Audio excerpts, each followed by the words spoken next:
We've never had such a long period without serious economic and financial problems. So whatever is happening, we're getting towards the end. We see some of the signs. Inflation is rising again. Interest rates are rising again. We see new entries coming into new investors coming into the market, and they call up their friends and say, I've discovered this new thing called the stock market, and it's fun, and you can make money, and it's easy. It's easy to make money. And so all the signs that the world has seen many times before are happening again. I don't know how much longer this will go on, but I do see worrying signs for the markets and therefore the world economy. Well, it always has been able to. I mean, if nothing else, the Federal Reserve can just print more money and they'll buy them up. I mean, I'm not suggesting this is good, but that's the way, at the moment anyway, the system still works. And the U.S. can print and spend and borrow and spend. That will someday come to an end, or someday people will be on TV screaming about it, but not yet. But when you see it, Kai, when you see on the evening news that the man in the street is worried about all the government debt and the interest rates are going higher and higher, and the guys are saying, I don't care, I'm not going to borrow any, I'm not going to lend them any more money, then you'll know the crisis is here. There's gigantic amounts of off-balance sheet debt in the U.S., which will surpass, I mean, maybe Japan has a lot of off-balance sheet debt too. But to answer your question, yes, this worries me. I mean, the Bank of Japan, every day the guy goes to work and prints money. He prints more money and prints as fast as he can. He's a good Japanese bureaucrat. He does what he's supposed to. And this is going to lead to many, many problems, not just in Japan, not just in the U.S., everywhere. Kai, you're in Germany. Even the Germans have problems now. There are German cities that have big debt problems. Germany. My gosh, in my lifetime, that Germany was the paragon of virtue. Not anymore. Well, as I look around the world, Kai, I see that stocks in most countries either are or have been at an all-time high or near making new highs. Bonds have never been this high in the history of the world. So bonds are certainly a bubble. So what's left? Property, yes, you can invest in property, and in some places it's great, but many property markets, New Zealand, Korea, I mean, there are many property bubbles going on around the world. And really only leaves commodities that are cheap.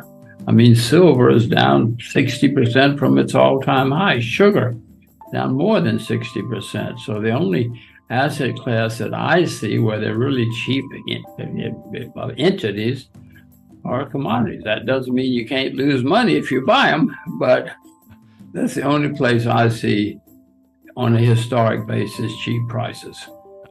I guess U.S. stock prices make me unhappy, to use your words, because there are bubbles developing. I mean, Apple goes up every day. You know, that's been a great company. That does not mean it's going to be a great stock forever. Well, since we're talking about the markets, the most worrying sign are all the new entries and the developing hysteria which is taking place. These are signs that happen at the top of markets. It's happened many times. If you haven't experienced it, you might have read about it. And that's what's worrying me probably the most, because markets can go up and down and do all sorts of strange things. But eventually, it's the investors who call the tune. And if we have a lot of speculative uneducated or inexperienced, I guess is a better word, inexperienced investors, it worries me. Doesn't make sense to me. I've seen this movie before. Not the first time I've been to this rodeo. You know, there were back once upon a time, there was in the market, there were the nifty 50.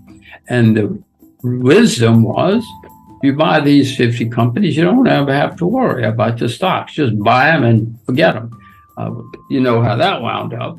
But this has happened often in history. In the 20s, Radio Corp of America, I mean, my radio was new and it was a gigantic stock.